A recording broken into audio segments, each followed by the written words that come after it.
Welcome everyone to our September 16th edition of Inside Redesign. We're really honored today to have JJ Libal, middle school principal at Santa Fe Trail in Olathe, Kansas, with us as our honored guest. As normal, we have our co-host, Mr. Glenn Wiebe. We're delighted to have him. And as always, we're excited to hear what's going on at Santa Fe Trail, and we're also curious as to what questions Mr. Glenn will have today. They're always an adventure. Well, yeah. So welcome.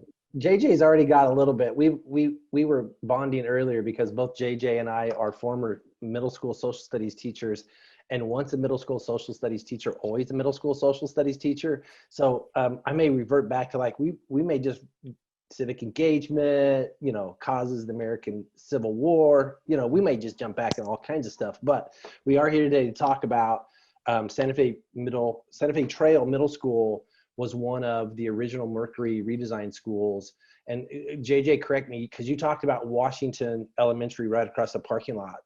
Are they the other part, is it West? Did I get that right? Yeah, is it West Elementary School? Westview Elementary School was the other redesign school. So Santa Fe Trail, JJ helped lead that conversation along with his staff as they jumped feet first into the whole redesign process several years ago. And what we want to do today is just have a conversation with you, JJ, and ask questions. The goal is to walk away smarter and steal all your best ideas. That's basically it. So here's my first question. As a Mercury school, what has changed since your first pilot year? What are you doing different now? Like, that was the worst idea ever. I don't know what we were thinking. Is there anything that you're doing different? And what are you doing? Yeah, this is awesome. We're going to keep doing it. What's changed and what's remained the same since your pilot year? Well, that's a great question. Well, so much has changed, but we really, I think one thing that I'm proud of is we've kind of stuck with our core pillars. So in our redesign process, we have 3 pillars that we base everything off of. We have our mission statement, first of all, which is empowering all learners to explore. And we really like that word empower, and we like the word all, and all means all. And so we kind of bold, highlight that letter or that word. And so, we were talking earlier about Olathe in Johnson County, and I think some people get this preconceived notion of Johnson County that it's all well-to-do and it's all, looks a certain way. And, Olathe is very diverse, getting more and more diverse. And our school is really kind of, it's kind of a microcosm of the United States. I mean, if you look at our school demographically, we break down demographically a lot like the United States does. And so, we've really kind of stuck with those pillars. And so any changes that we've made have not changed the pillars. So we've changed maybe the processes, but not our goals. And so, I can think of, lots of things that have changed. Our schedule has changed. So we are one of 10 middle schools, which is interesting for redesign because, I think when you're in a smaller school, there's some advantages to that because you can shift and pivot quicker on things. Advantages to being in a larger school district, I think, are the resources that are available to us. But so one of the things that we've changed, our bell schedule has changed. So we went to a modified block schedule prior to COVID. And so that was, and we can always say prior to COVID on lots of things right now, right? My daughter calls them the before times. Yes. And it was crazy as it seems like that was just so long ago. And it's really, just been a few months, but we ran a modified block schedule. So Monday, Tuesday, 7-period days, Wednesday, Thursday, odd and even block, and Friday, a 7-period day. So that schedule did not match any other building in Olathe. So, we tried to really, and we can talk more about some other things that we've implemented, but we've tried to really kind of mold our schedule to fit our pillars and to make sure that we're getting kids what they need. And I think one thing it's not really written in here, but we really want to provide equity and opportunity for our students, because a lot of our students, I can think of, I grew up on a small town in Nebraska, and a lot of, a lot of my friends, we didn't travel probably more than about 50 miles from, if we went to Lincoln, that was a huge deal. Yeah. And for a lot of our students, it's kind of the same thing, but, they're not traveling more than maybe 10 miles outside of Olathe. So we really want to provide equity and opportunity for our kids to experience things that maybe they wouldn't normally be able to experience. Very cool. So 6th, 7th, and 8th grade, just to double check, right? So Right. for most of the middle school teachers and admins listen to this, that's very similar, but your modified block is not. So what made you decide, and because you had to have teachers agree to this, right? Right. What made you decide to go with that sort of schedule, and what's the advantages to that? Well, that's actually kind of interesting, because I was not in favor, full disclosure, of a block. I Full just transparency. Yeah. And so I was not one of those guys. And the fun thing about redesign, I guess, is it levels your leadership structure. And so, the principal does not make all the decisions. I mean, I always say I have the ability to veto, but I'm not driving, I'm not necessarily driving everything. Right. And so I think the idea of block came about because we had always done a block schedule during assessment season anyway, because our kids had a tendency to take longer. We can do it. Our kids can do it. It just, it may take us a little bit longer to get through the assessments. Right. And we have lots of kids with accommodations and, those kinds of things. So I think the idea came about with, like, what would it look like if we just got good at this? And I think a lot of teachers started to see during assessment season, like, here are all the things that I can do in block. Right. And so I really think that's where it came from. And so, the idea was proposed, and we ran a lot of schedules when we were piloting. Yeah. The word pilot kind of became a negative word, because it's like, hey, let's pilot for the next 2 weeks. And they were like, no more pilot. But really, it's been successful, and we've been able to. The nice thing about it during this time of COVID, we are now full block, and so we were able to kind of pivot to a full block schedule without too much of an issue, because we had been doing it. But we really felt like it gave us more time to dig in deeper, and to be able to embed some of our redesign concepts. And also, for those kids that students that have the elective courses, we're not sending sewing machines home and things like that. So, being able to really dig in, and the science courses love it as well. Oh yeah. So, it's definitely changed the way that we've had to learn how to teach on a block, for sure, because you can't just take a, 45-minute lesson and stretch it to 80 minutes. And with middle school students, especially. I can't, seriously, JJ, I'm just wrapping my head around spending 80 minutes with some of the middle school kids I tried to teach. Nah, I don't know. Yeah, well, I'm really lucky. We have an outstanding staff. And so I'm just amazed by what they do on a daily basis to go in and see the engagement of the kids and what they're doing. So it's them, it's not me. So, they're doing great. So you mentioned your 3 pillars, and correct me if I'm wrong, and maybe they've changed since your application, pilot year: academics, SEL, social emotional, and civic engagement. Are those still the same 3? Because you said you kept them the 3. Okay, so I got tons of questions. Seriously, Mike knows this.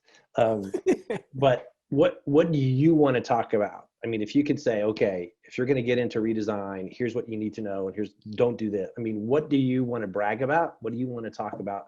Because again, I got lots of questions, and maybe they're not what you want to talk about. Well, and right back at you too. If there's things that you want me to, because I know we're talking to maybe some smaller school districts. Yeah. So I want to make sure that I'm hitting on things that can cover all school districts. So absolutely.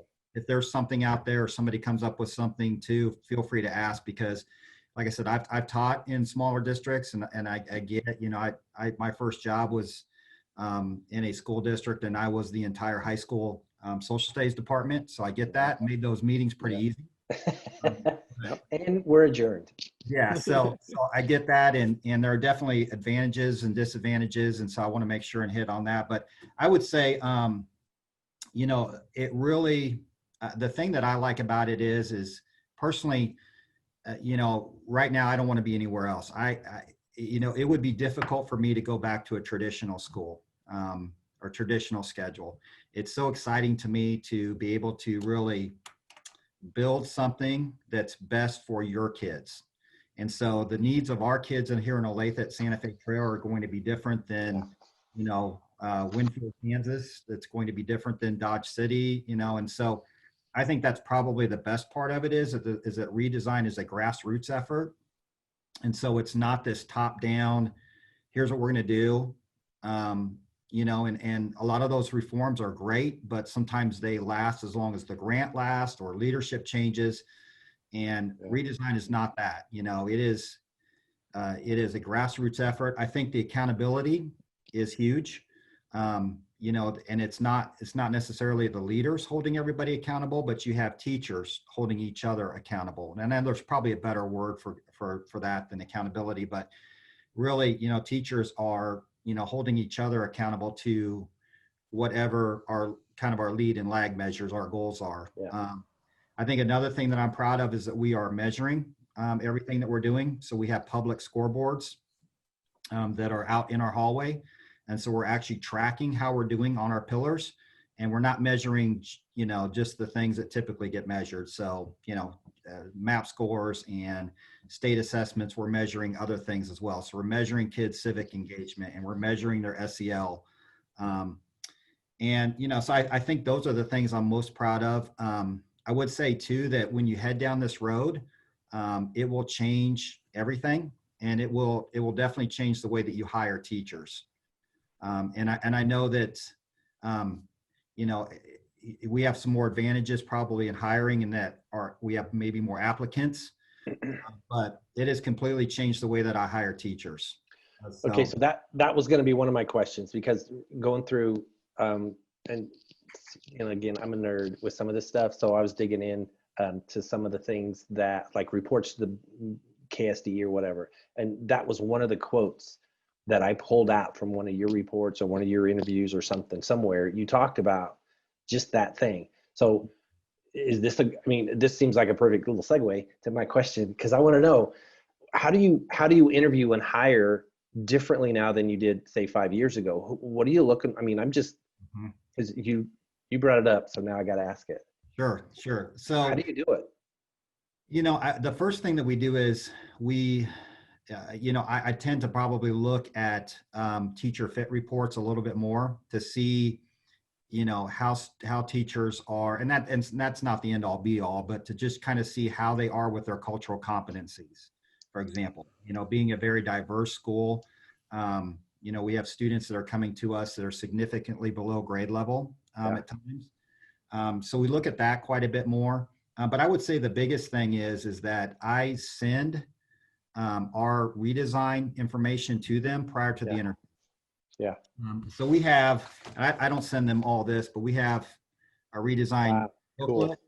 I don't send them that whole thing because that is too much, but I do send them kind of an overview, and I'll send them our bell schedule, and I'll send them our pillars and kind of how we're measuring it. And if candidates don't come in and are not able to talk to that, it's a pretty quick interview. Because, you know, and you can really tell which ones are prepared because they've reviewed it. And that's one of my first questions is, you know, having read what you've read and knowing what we're doing, how can you make us better? How can you fit into what we're doing? And so they're expected to talk to it.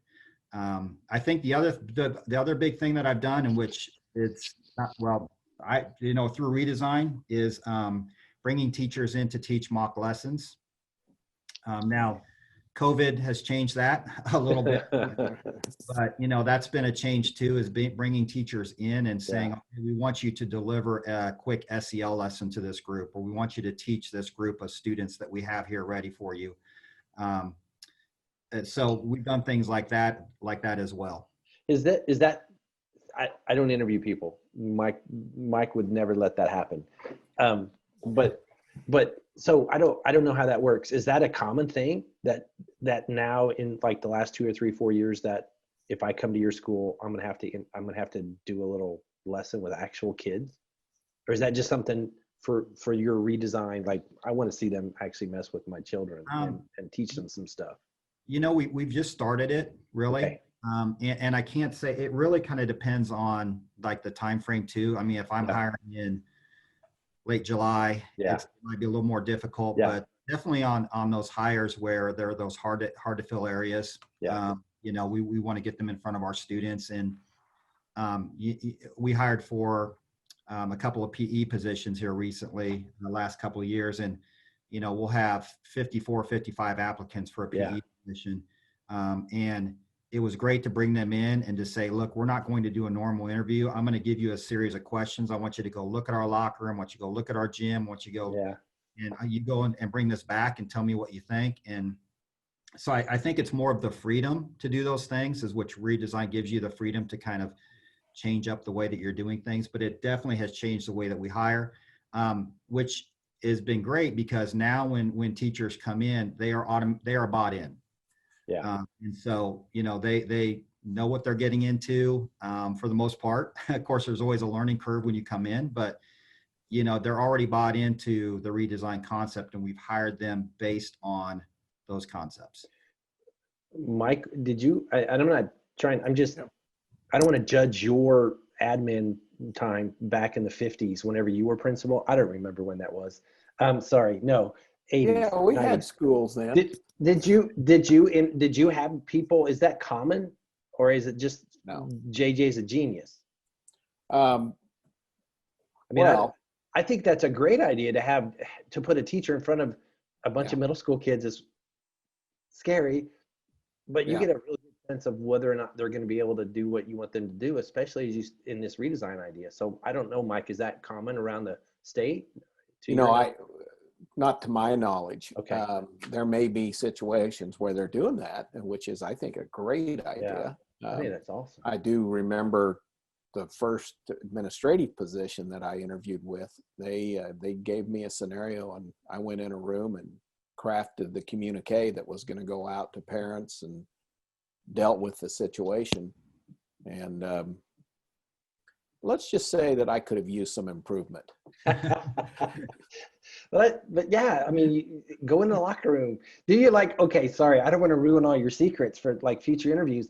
Do you rig it a little bit, like there's really dangerous things that you set up in the locker room on purpose so they have to notice that? Okay. No, I've never done that. I've Okay. never done that, but we definitely, but our building, you know, just, you know, like I said, our building was open in 1967. So we definitely have some uniqueness to our building and to our different areas. You know, and so, you know, it's not typical of the newer schools in Olathe.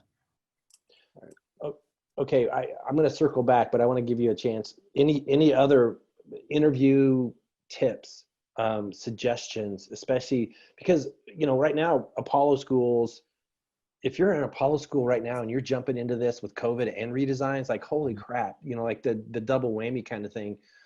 Are there other interview hiring tips that you might be able to give people?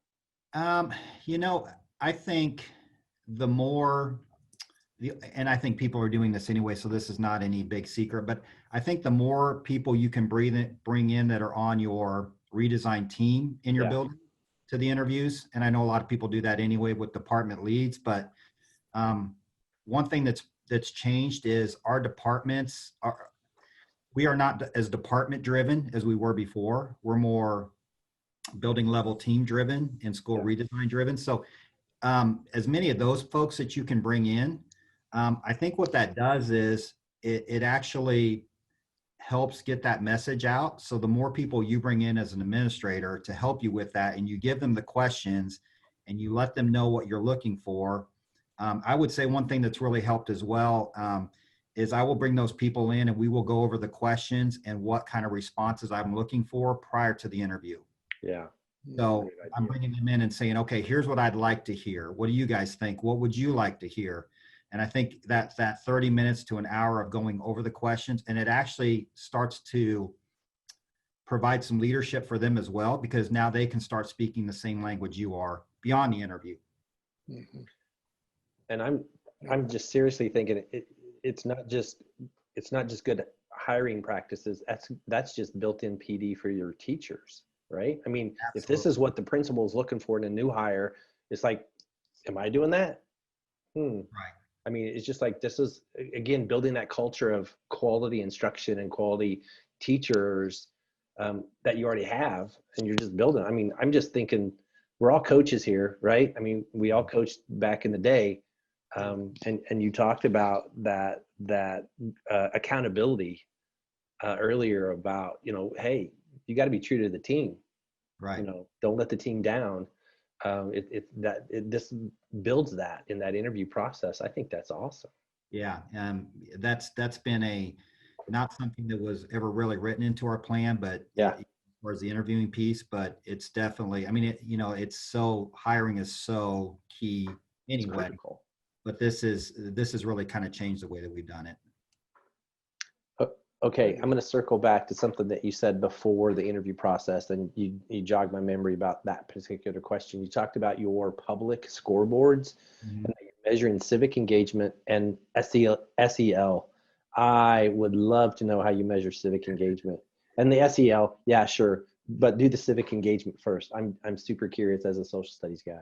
Well, that was actually my bulletin board, my team that we worked on that. And out of the 3 bulletin boards, it was definitely the least creative. When you put up these scoreboards, there's a little bit of competition. And so the one I worked on was, it could have used some work, and I was never a big bulletin board guy, but Nope. so really we simply have measured it this year or last year by, we call ourselves a school of service. Yeah. And so our goal is that every student complete a service project. Now, when we say service project, it can be, things that they're already doing. It can be related to, whether it be church activities or things that they're doing for neighbors. We really didn't get real specific on how much time, but basically what we did was we measured the number of students that had that completed. And so there was a QR code.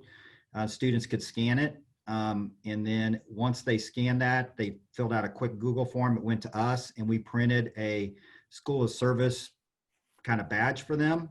Yeah. And we put it on a school of service board for them. And so last year, before COVID hit, we had about 25% of our students that had it completed, which doesn't sound real high, but on our last expiration day, which is something else I can talk about for civic engagement, at our last expiration day, that was going to be all focused on service. So we would have had, every student that would have been there would have had it completed, because that whole day was going to be focused on service to others. So that's how we're measuring how we're measuring that one. As far as SEL goes, we use Panorama as our main measure, which is a social and emotional platform. So we use that, and that's a district mandated thing. Okay. So that's how we're measuring it right now. And what does Panorama measure? Can you talk about that? Yeah, I mean, because sure. that's one I've heard about, but I'm not super familiar with it. And if it's district wide, it's something that kids can, if they're moving back and forth and around, obviously can continue that. So basically it measures how students feel about themselves and how students feel about school. And then it has a series of questions, and it can measure different areas like empathy or grit or resilience. It can measure like different categories. It depends on what you want it to measure. We are self-regulation is another one. And so it kind of depends on what the district wants to purchase or what they want to focus on measuring. And you can, it's a series of questions. And so then based on those questions, then they get a score, and we track their scores on how they're doing throughout the year, and scores are going, what we can do. And if we see like our students were low in the area of grit, and so we start to then build our SEL lessons in our schedule. We have a startup time at the beginning of the day. It's kind of a homeroom, and that's where we've done a lot of our SEL lessons. Those are primarily done through Second Step program. Yeah. Which I know a lot of school districts have as well. So. Yeah. Mike, what are you thinking? I got lots of questions. You know that. Well, I'm right now, I'm just taking a few little notes here and find it very interesting. Some of the things I am curious about that exploration time and that day, especially how with middle schoolers, what's the ultimate goal? Is it just exposure, or is it, what is it? A little more detail there. I got to say that's been one of the best things that we've done through Redesign are the exploration days. It kind of came out of the idea of, what if we had more time to do this? And what if we had more time to do that? And then we decided, let's just take the entire day and do that. And so we take an entire day and we have what are either called simple or complex orbits, call them orbits with the space theme. So a simple orbit would be like 45 minutes and a complex orbit would be like 80 minutes. When we do our complex orbits, they are more like we're able to take field trips. Of course, that's on hold right now too, but we can take field trips, and we've taken field trips down to the Negro Leagues Museum, World War I. We've actually taken a field trip to the water treatment plant to learn how water is treated. Now we're talking. Yeah. They actually, I did not go on that one, but the kids, I guess, really liked it. So yeah, hey, school, so that's right. We need to hook them up with Steve's badge. That's true. You know which one I'm talking about. JJ, don't get Mike started on badges and science and water treatment. They're truly. There you go. We got no time for that, Mike. Okay. All right. Moving along. We'll keep talking later. Maybe JJ and I have a conversation. Yeah. So those exploration days are just one day a year, or like every month, or what's the schedule? Yeah, we do 4 of them, of them a year. And so we try to schedule them on days like we'll schedule it the day before spring break. So that Friday before spring break. We try to get real strategic about when we schedule them.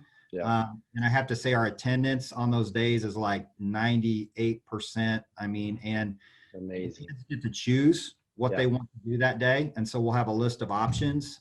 We use a program called Sketch, and they go through and they will choose where they want to go. And it's so fun because when we open that up, I mean, the kids were like ready, to get the selections in because, it opened at a certain time. And one that we did last year, one of the first ones we did was focused on like honoring sacrifice and service. Yeah. And so we brought in a Huey helicopter that had flown in Vietnam. Yes. And so the kids got to go through that, and it still had the bullet holes in it and things like that. And it was a group of veterans that brought it over, and so like boot camps and just not all military, but like anything to do with animals. Service dogs, service animals. And so that's been a huge success. And I've got to give it to our civic engagement team because it's a lot of work to put it together. But teachers are basically asked to teach either 3 out of the 4 for simple or 2 out of the 3. So they'll always get a period of time where they're off. They're not doing it the entire day, but it's been super successful. And then we survey the kids after we're done to ask them, what did you like? What would you change? What are some ideas and we try to really gear it towards what kids want. Yeah. I know that our first one that we had planned on doing this year was really going to focus on culture. Yeah. And just really focusing on like empathy and respect and those kinds of things for other people's cultures and ideas. Yeah. And we're kind of on hold with that right now because we're looking at some virtual options for it, but it's a lot more difficult to do. Well, I got to ask first, most important question. Did the Huey helicopter actually fly in, or did they truck it in? They trucked it in. Yeah, they'd been a lot cooler if they'd have flown it in, but yeah, it was on a flatbed. Still okay. Yeah, it was still pretty cool. Yeah. S- So what's the, because I went to, again, I'm a nerd, so I dug around the three goal areas: academic, SEL, civic engagement. In the academic, there's like a discovery chunk. Mhm. What's the difference between the discovery chunk and the exploration chunk? Because it seems like students in both have choice of what they're doing. Is it similar? Is it different? Is it just they're blended together? What's the difference between your discovery thing that's part of your academic goal, that strategy or activity or whatever? First of all, tell us what that is, because it seems like it's similar to exploration, but now I'm learning more about exploration. Maybe they're not alike at all. No, that's a great question. So really, what we built in to the and I got to tell you, the academic pillar is the most difficult. Civic engagement, pretty easy to get behind, figure that one out. SEL, Yeah. but academic, when you're talking about 65 different teachers with different content areas and electives, and Yeah. it's hard to really get your mind wrapped around it. But what we really focused on with academic was the idea of interventions. And so one thing that we kept, that we always hear is, how can I get the kids to before or after school? The kids that I need to see are not coming before and after school. And so we just kind of took that away. We said, what if we built in intervention time within the school day? And so we have a 25-minute chunk of time on our 7-period days that's called WIN, stand for what I need. And teachers, core teachers primarily, have the ability to pull students that are not achieving mastery on priority standards.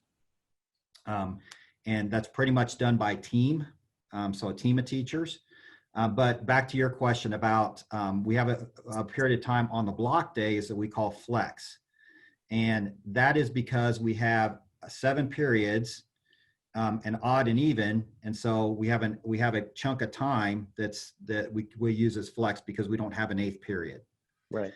And so that's what you're talking about, kind of that discovery time. It's a little bit different than exploration day. It's not as intense. It's a little bit more student choice as far as maybe things like board games or time to read or time to select to do homework. It's not quite as structured. Yeah.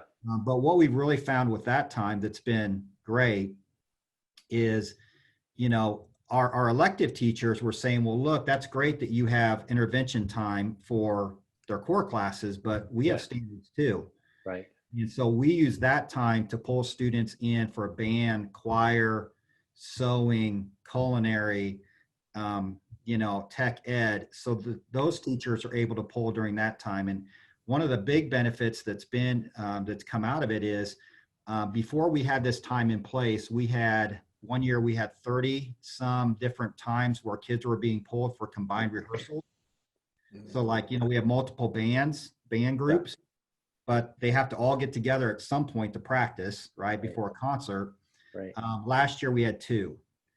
So we're not pulling students out of class for other activities. So it's really been a benefit. It's also where we do all of our class meetings. We have the 21st century programs in Olathe. And so they want to come down and talk to our kids about their programs. And we're like, that's great. You have to come during flex. Yeah. We're not going to pull out a 7th hour to do that.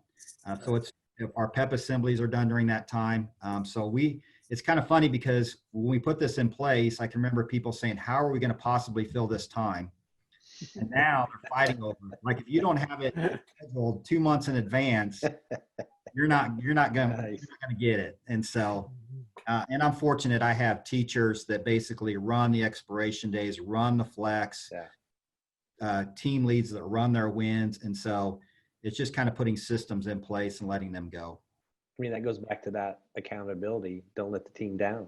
I mean, the culture that you and the teachers have created, that all students are going to excel. All students are, encouraged to explore. That's and I would say that, back to where that kind of came from, you mentioned the word choice, which I think is so important. We did, when we first started school redesign, and I think no matter where I was doing this, I would do this again, but we had a student summit for school redesign. So before we even got started, we were still just, building our pillars. We had students come in and they were led by some of our student leaders, and we just asked them questions and just put it on chart paper, like, what's behind Mike right there is, what do you like about school? What do you wish you had more of? What, and the overwhelming thing that came out over and over again was choice. They said, we want to have some choice during our school day. We want to have some choice on where we learn, how we learn. And so that we try to keep that at the forefront, that we've got to give kids choice, and we may control some of the choices. Yeah. Because they're middle school. And they're evil. They're just evil. I mean, by nature, but fun. They're fun. Right. Yeah, no, they're great. Yeah. And so we try to keep that and say, hey, let's keep a focus on that. They have to have some choice. So is that something that's built into your system, that you continue to talk to students and they continue to talk to the teacher teams that are doing some of this stuff? Is that still something? How do you do that? How do you build in choice now that the system is in place? We have to keep an eye on it. I mean, we really do, because there have been times, like, for example, I mentioned flex, and students being pulled for that time. There are some kids that are involved in everything. Yeah. So they never get a choice, Right. I mean, and so we have had to talk. We have a group called our RSVP, which is our student council through the National Association of Secondary School Principals. And that's one of the things that they brought up. They're like, look, we're involved in all these things, but we never get a choice because we're in band and we're in, choir, and we're involved in this, and you guys are pulling us for everything.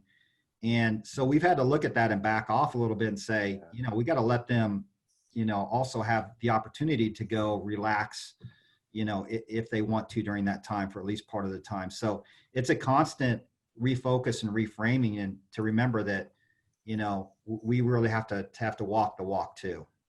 And that RSVP is like a perfect example of a school that's really integrating civic engagement into the system. I mean, if I keep coming back to that, I don't know if that's the right word, but we want students to be part of actually making decisions of how their school is run.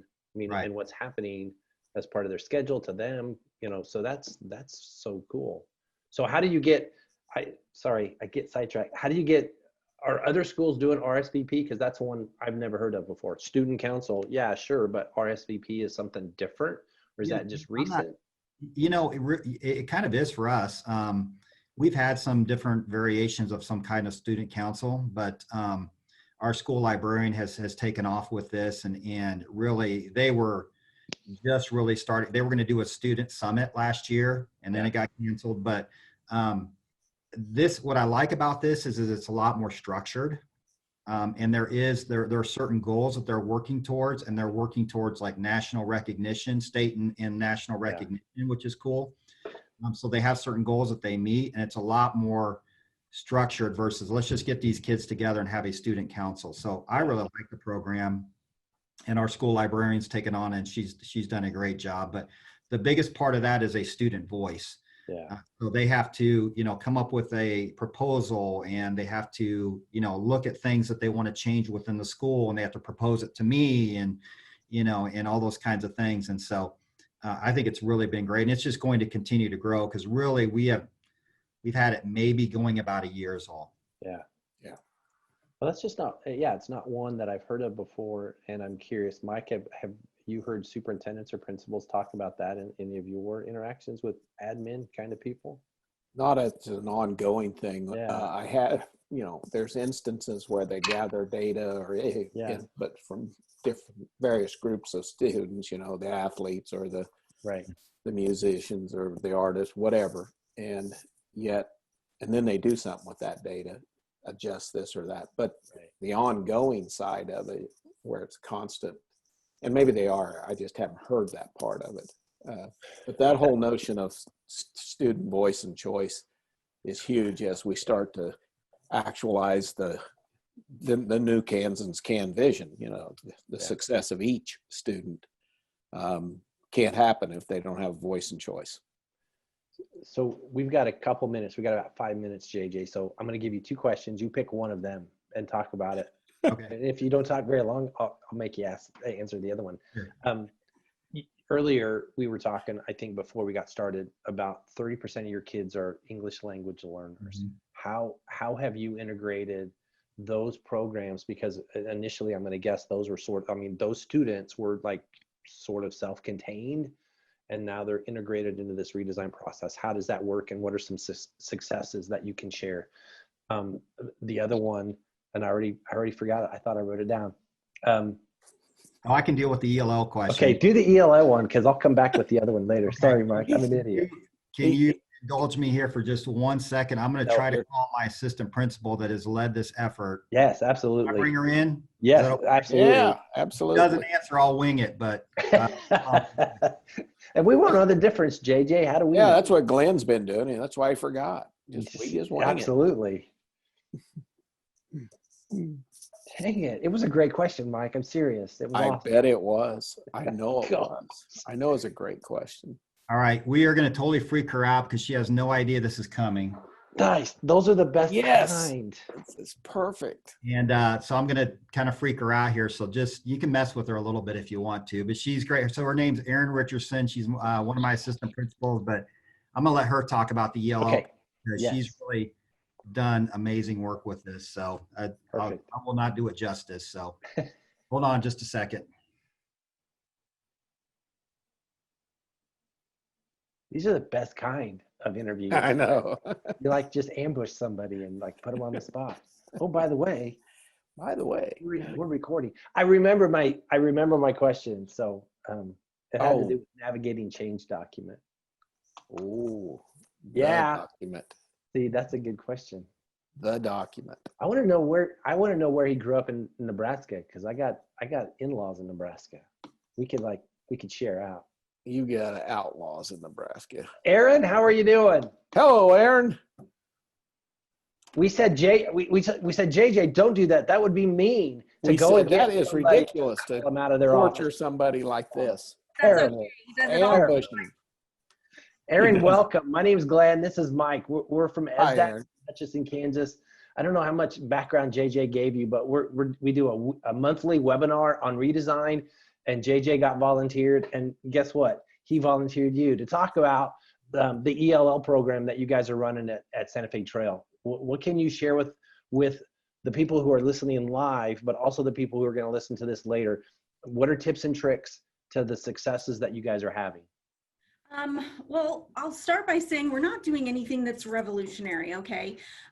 We really just looked at research and what people were doing across the nation with regards to ELL programming and the instructional model that they follow. Historically in our district, we operated under a pull-out model. And so our students were pulled out and separated from their peers. And what we saw in our data, first of all, we saw our assessment data going in the wrong direction. Right. Our ELs were filling up that level 1 category, and that didn't feel good. And then we also looked at our panorama data, which is just our local measure for social emotional learning. Yeah. And we saw that our ELs as a subgroup had the highest scores of basically grit. Basically, they didn't feel like they had the skills necessary to be successful in an academic setting. So that felt pretty icky too. Yeah. So we kind of put our heads together as a department and started piloting, just pushing our kids out into general education classes slowly. And ultimately what we have now is kind of a hybrid model. So our students are learning in general education classrooms alongside native English speaking peers, but they also, because of redesign and the way that our schedule works, we have times throughout the day where they get that direct language support, cultural competency with an English language learner teacher with their own non-English proficient peers. Yeah. And that, I mean, have you been able to measure, again, using Panorama or your, I mean, obviously now the assessment data is not as accurate, but anecdotally, are you noticing changes, differences over the last year or so since you've been doing this? Absolutely. Just some things that look and feel better. Our EL students are more visible in the school. They're more apart. They are They know when tryouts are for teams. They're going out for track. They're playing football. They're Cool. doing all those things because they're immersed in the culture of our school. Yeah. Another thing that has been really cool is looking at our MAP data. And again, we didn't take the MAP assessment in the spring, but that's an assessment that shows growth over time Right. on, standards. And the growth that our non-English proficient students showed post-implementation of this hybrid model was, I'm not going to use numbers, but it was markedly different and markedly higher than previously. Statistically significant. I can't say that. I don't know I'm a how. doctoral candidate right now, and I don't want to mess that up. Nice. Okay, so this may be a difficult question, and we need to honor the time that we promised JJ. But since you're here, I'm going to ask it. How are you and your staff and your kids, your EL kids, with COVID and the changes in terms of how stuff is delivered? What are some things that seem to have been working for you in the last spring, and even just now that we're jumping back into school? What's some advice that you could give other people who might be experiencing some of the same things? We like to give ourselves permission to personalize here. Yeah. And so we have utilized home visits, inviting whole families up to school so that we can walk them through the technology, get them online, get them hooked up with other resources. Our teachers are still co-teaching in general education classrooms with their ELs. So they're zooming in and they can have private chats and private breakouts.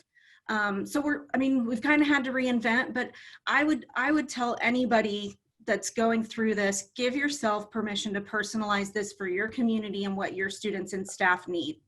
Perfect. Aaron, thank you so much. Appreciate it. Said. Thanks for getting ambushed into something. You bet. Thank you. Thanks. And again, we told JJ, don't do it. That's wrong. Yeah, I've known him for years. He does this No, too. we wanted your expertise. So again, thank you very much. Thank you. Have a good afternoon. Appreciate it. Take care. Mike, what else do you got for JJ when he jumps back in here? This is about 45, 50 minutes, and I want to make sure we don't. Yeah, I know. We've It's got been staff meeting coming up. I know, and he's got to get ready for that. No, JJ, thanks for going and grabbing Aaron. That was powerful. That was cool. Yeah. What's the last thing that you want to share? I mean, if you could give a t-shirt sort of, here's the best thing ever. What can you share with other people who are thinking about redesign or just starting redesign? I would say that it is until this recent COVID experience, it is the most challenging thing that I've ever had to do in education, but it's also the most rewarding. So I would say that if you're going through it, you are going to have some days and some sleepless nights where you're going to be like, what did we do? Let's just go back. But if you just stay the course and stay focused on your pillars and your mission statement, you'll get through it. It's will change the way that you really view everything. And it's exciting. It's exciting to be able to come in and being one of 10 middle schools, to have the opportunity to do something different and change our schedule and be able to, really alter schedules. And I would say that I think one of the things that I would say is that it is definitely a process and not a program. So it's not going to be something that you just take this program and then we're going to put it aside. You really have to get into the process. And the last thing I would say is I would not be scared off by what we're going through right now. I think this is the best opportunity and time to do it, honestly. Really? Because things are changing so much anyway. Why not try some different things? I think your community will give you a little bit more grace and some things like that if you're trying some things different. Yeah. I would use this time. Don't let a crisis go to waste. Use this time to do those things that you've always wanted to do. Yep.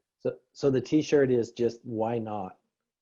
Absolutely. There you Yeah, go. absolutely. Yeah. And, and like I said, I think being in smaller communities, you can move quicker on some of these things too. And so that's would just be my plug for it, but it's very exciting. It's a lot of work though. It's a lot of work. So I'm assuming as a Mercury school, people have visited and schools have visited already, but I want to ask permission before I say people should contact you. Is it okay for people who are listening either live or on a recorded version of this that they just get a hold of JJ Libal at Santa Fe Trail Middle School and ask questions? We okay with that? Yeah, Awesome. absolutely. We would be happy to Zoom. I'd be happy to get my leadership team to Zoom as well, because when it's kind of funny because when we did our first year of implementation, we had so many visits, and then last year when we really didn't know what we were doing, and then last year we didn't have as many. So I'm like, why don't you come back now when we're actually? But we always, and I know things have changed now, but we can always do a virtual Zoom visit. And just contact me. We have some things on the website, and we're building that a little bit more. We're putting our kit on the website, at least a modified version of it. So, but I think the best thing is just to reach out to me, and we will. We would love to have you, whether it be in person or virtually. We'd love to talk and collaborate. Yep. JJ, thanks for your time. I know you're busy. Any administrator's busy, but middle school maybe especially busy. So thank you for your time. We appreciate it. You're Mike, welcome. what else you got? No, I just want to say thank you so much.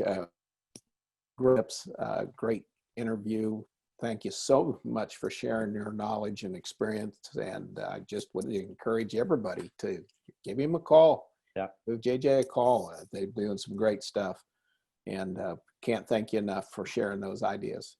It's all about helping everybody, help each kid be successful. So. Yeah. Thank you for the work that you guys do too. And, special shout out to my staff here. They are amazing people. So could not do it without just an incredible staff. So thank you guys for what you do as well. Mike, what's our next time? October what? Do you have October 21. All right. Join us for our October version of Inside Redesign. 1 o'clock, October 21st. Awesome. So thank you. Thanks, everybody. See you later. Thank you, JJ. And thanks to our staff behind the scenes. So see you next month.